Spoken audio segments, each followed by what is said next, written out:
Award winning content का second part शुरू करने से पहले मैं आपको रिमाइंड कराना चाहता हूं, क्या आपने फर्स्ट पार्ट देख लिया है? अगर नहीं देखा तो जरूर देख के आइएगा। ये कंटेंट 5 स्टेप्स बहुत पावरफुल हैं, ध्यान से देखिएगा। तो मेरे 5 स्टेप्स पे ध्यान दीजिए, मैं स्टेप बाय स्टेप चलूंगा, बहुत पावरफुल है। पहला स्टेप है customers need is the food for your growth factory. Come on, customers need is the food for your growth factory. और कुछ नहीं, ग्रोथ किसी से नहीं मिलेगा, कस्टमर की नीड है, इसको समझ लें। आपको लीड, बिजनेस की लीड मिलती है ना, सेल्स होती है, बिजनेस की लीड। आपको बिजनेस की लीड तब मिलेगी जब कस्टमर की नीड पकड़ में आ जाएगी। Customers need is the food for your growth factory. समझिए पहला पॉइंट क्या है, innovation is always need driven. तो पॉइंट क्या है, नीड ड्रिवन इनोवेशन। जिसको समझ में आ गया मार्केट में जरूरत क्या है। जब बाबा रामदेव को मार्केट की जरूरत समझ में आई तो उन्होंने 2 मिनट मैगी को आटा मैगी नूडल में बदल दिया। आज बाबा रामदेव 10,000 करोड़ पार कर चुके हैं, लगातार सबसे तेज ग्रो कर रहे हैं, क्योंकि वो मार्केट की छुपी हुई नीड को पकड़ गए थे। नीड पकड़ने के बाद जब आप प्रोड्यूस करते हैं, वो होता है असली इनोवेशन। कमाल का उदाहरण दूं क्या, एप्पल पहली बार रेवोल्यूशन लेके आया, एवोल्यूशन नहीं, रेवोल्यूशन। कैसे? स्टीव जॉब्स बड़े कमाल के आदमी थे, वो हमेशा एक ही बात कहते थे, ये मत देखो मेरे पास टेक्नोलॉजी क्या है, ये मत देखो मेरे पास मैन पावर क्या है, ये मत देखो मेरे पास प्रोसेस क्या है, ये मैं नहीं देखता कि मेरे पास फैसिलिटी क्या है। वो कहता है एक ही चीज देखो भाई, कस्टमर को चाहिए क्या। वो कहता था एक ही चीज देखो, कस्टमर की असली जरूरत क्या है। उसके बाद जरूरत को समझने के बाद रिवर्स प्रोडक्शन करेंगे, इसको बोलते हैं असली इनोवेशन। पहले नीड को पकड़ के लाओ और उसके बाद देखो, अब ढूंढेंगे कहां से मैन पावर आएगी, कहां से टेक्नोलॉजी आएगी। नहीं है तो नया बना देंगे, लेकिन शुरुआत वहीं से करेंगे, कस्टमर की जरूरत क्या है। इनोवेशन उसके बाद होता है, सुना है ना आपने, आवश्यकता ही आविष्कार की जननी है, सुना है आपने, वही प्रोसेस है। तो ये स्टेप नंबर 1 है। अब स्टेप नंबर 2 देखिए, create a pipeline of promising ideas.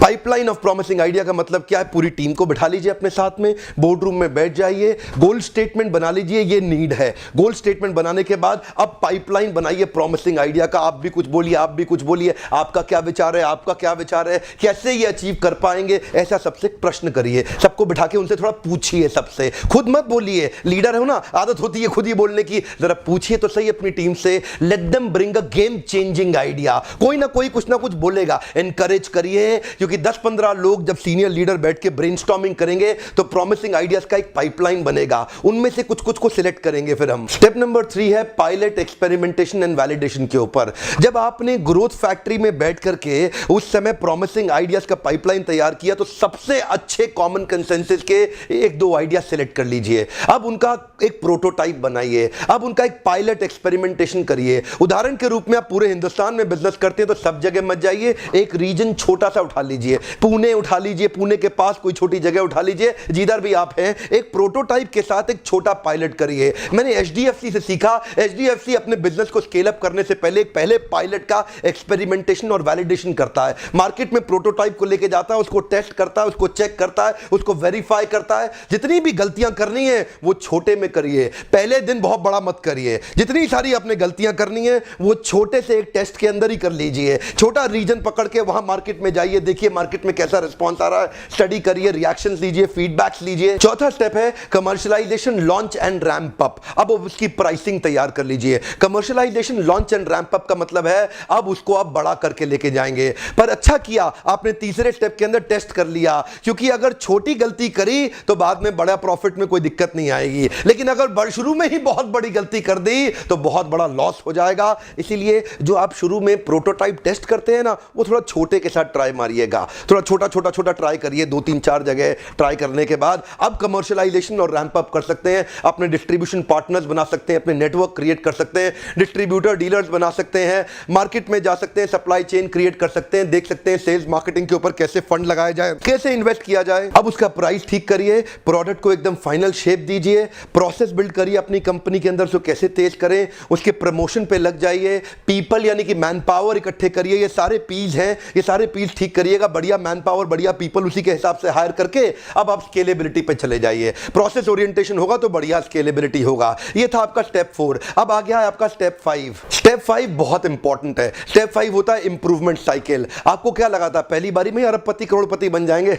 होता नहीं है ऐसा। इंप्रूवमेंट साइकिल चाहिए। अब हर बार पिछली गलतियों को निकालो, बैठो, रिव्यू करो अकाउंटेबिलिटी स्ट्रक्चर के साथ और अब उनको इंप्रूव करना शुरू करो। ये जो है ना ऑनगोइंग बिजनेस का प्रोसेस है इनोवेशन। आपको इसके लिए अलग से बजट निकाल के रखना पड़ेगा। आप में से कई लोग व्यापारी होंगे, बिजनेस करते होंगे, सोचते होंगे लिमिटेड फंड है। एक्चुअली लिमिटेड फंड के साथ आप धंधे को मेंटेन कर लेंगे, लेकिन उस फंड में से जब आप अलग फंड निकालेंगे तो वो धंधे को इंप्रूव करेंगे। मेंटेन करने से आप ऐसा चलेंगे, इंप्रूव करने से आप ऐसा चलेंगे। इसीलिए जरूरी क्या है, थोड़ा बीच बीच में समय अलग निकालिए, थोड़ा बाहर निकल करके आइए, धंधे को थोड़ा ऐसे आकर के बाहर से देखिए। थोड़ा डेली बिजनेस में से अलग फंड एलोकेट करके आपको रखना होगा, जिसको आप इंप्रूवमेंट साइकिल में डाल के फिर से इंप्रूव करें। So assess your current state of things and define your growth gap. अभी कहां है? 10 में से 4 पे ही पहुंच पाए हैं। जाना कहां था? 10 में से 10 पे जाना था, लेकिन पहुंचे कहां? केवल 10 में से 4। तो कितना ग्रोथ गैप रह गया? आपका 6 पॉइंट का ग्रोथ गैप रह गया। अब उस ग्रोथ गैप को देखें कि इसको हम लोग कैसे ठीक करें। इसी को बोलते हैं इंप्रूवमेंट फैक्ट्री, जो आपकी इंप्रूवमेंट साइकिल में आएगी। देखिए हो सकता है थोड़ा समझने में टफ लगे, एक फॉर्मूला देता हूं, थोड़ा और आसान करता हूं आपके लिए। Agility plus stability is equal to success. Agility का मतलब है अबिलिटी टू चेंज क्विकली, फट फट फट बहुत जल्दी जल्दी अपने आप को चेंज किया, अपने आप को इंप्रूव किया, इसको बोलते हैं एजिलिटी। उसके बाद आता है स्टेबिलिटी। एजिलिटी का मतलब है आपने कोई नया चेंज, नया इंप्रूवमेंट लाए और आप स्टेप अप गए लैडर के ऊपर। जब आपको स्टेप अप जाना है तो आप एजिलिटी करके, थोड़ा चेंज करके प्रोसेस के अंदर पीपल, प्रमोशन, प्रोडक्ट, इन सब में चेंज लाते हो, थोड़ा ऊपर जाते हो। अब वहां पे स्टेबिलिटी की जरूरत है। ऊपर गए, फट से नीचे मत गिर जाना, वापस स्टेबिलिटी की जरूरत है। स्टैंडर्ड ऑपरेटिंग प्रोसीजर बनाने, सिस्टम बनाने पड़ेंगे, थोड़े प्रोसेस बिल्ड करने पड़ेंगे, थोड़े आपको इंटरनल गवर्नेंस बनाना पड़ेगा ताकि आप वहां जाके स्टेबल हो जाएं। और वहां स्टेबल होंगे फिर एजिलिटी चाहिए, अब आप अगले स्टेप पे ऊपर जाएं। लेकिन जब तक यहां पे स्टेबल नहीं होंगे, मैंने बताया था ना प्रोटोटाइप टेस्ट करना है, छोटे छोटे मार्केट में जाकर के टेस्ट करना है, तो वो हो गया आपका इंप्रूवमेंट एजिलिटी। अब उसको एक प्रोसेस में कन्वर्ट कर दो, फिर आप एजिलिटी, फिर वहां पे स्टेबिलिटी, फिर आगे एजिलिटी। ऐसा धीरे धीरे धीरे एजिलिटी प्लस स्टेबिलिटी, एजिलिटी करके ऊपर जाएंगे, स्टेबिलिटी पे वहां पे थमेंगे, फिर एजिलिटी के साथ ऊपर जाएंगे, स्टेबिलिटी पे वहां थमेंगे। ऐसा प्रोसेस करके देखिए क्या होगा। अगर आप चेंज लाते जाएंगे, स्टेबल नहीं होंगे, फेल हो जाएंगे। और अगर आप स्टेबल ही रह जाएंगे, चेंज करके ऊपर नहीं जाएंगे, तो भी फेल हो जाएंगे। तो ऊपर भी जाना है और स्टेबल भी होना है। तो इसीलिए agility plus stability will give you success. Senior management को कंपनी में अलाइन कर लो, रिसोर्सेज का कमिटमेंट ले लो और इनोवेशन को गवर्नेंस का एक प्रोसेस बना दो। हर डिपार्टमेंट में डाल दो कि इनोवेशन लाने पे आपको इंसेंटिव मिलेगा। Effort that is recognised gets repeated. जैसे ही कोई इनोवेटिव आइडिया लाए, उसको रिकॉग्नाइज कर दो। तो उसको क्या होगा, इनोवेशन लाने पे आपने उसको रिकॉग्नाइज किया, उसका मोटिवेशन और बढ़ेगा, तो वो नया गेम चेंजिंग आइडिया लाएगा। वो नया गेम चेंजिंग आइडिया लाएगा, आपने फिर तारीफ करी, क्या बात है, इस आइडिया में दम है, हाँ, तो उससे क्या होगा, वो और सोचेगा, और आइडिया लाएगा, और इनिशिएटिव लेगा। पूरी कंपनी के अंदर जब कल्चर आ जाएगा, और आइडिया, और इनिशिएटिव, और आइडिया, और इनिशिएटिव, कंपनी में एनर्जी बढ़ जाती है। पेप्सी भी यही करती है, हर आदमी को बोलती है कॉस्ट कट करने के लिए, रेवेन्यू इंप्रूव करने के लिए, कस्टमर सेटिस्फैक्शन बढ़ाने के लिए मुझे गेम चेंजिंग आइडियाज ला के दो। ऑर्गेनाइजेशन उसी तरीके से ग्रो करती हैं। इसी को आप अपने यहां पे कल्चर में कन्वर्ट करिए। आप अकेले मत करिए। मुझे पता है आप एंटरप्रेन्योर हैं और आप सोच रहे हैं अकेले कर लेंगे, कभी नहीं कर पाएंगे। पूरे कल्चर में लेके आइए। ये मैं अपने $1 मिलियन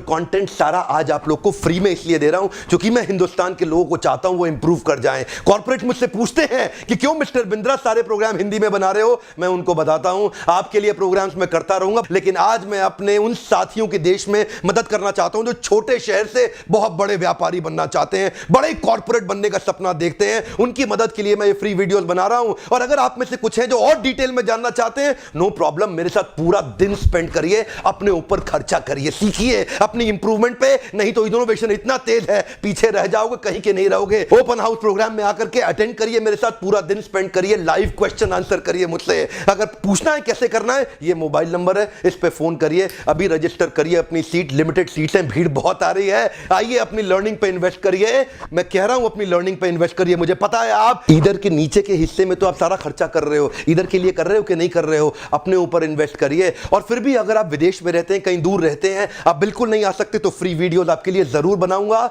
सब्सक्राइब करना मत भूलिएगा, नहीं तो ये फ्री वीडियोस आपसे हो सकता है मिस हो जाएं। देश को एम्पावर करने के इस मेरे मिशन में मेरी मदद करिए, वीडियो को शेयर करके। थोड़ा अलग सा वीडियो था ना ये, तो इसलिए मैं सारे कमेंट बॉक्स में नीचे आके पढ़ूंगा, एक एक का कमेंट देखूंगा, आपका फीडबैक कैसा है जरूर बताइएगा। आपके कमेंट्स का मुझको इंतजार रहेगा। बहुत बहुत धन्यवाद।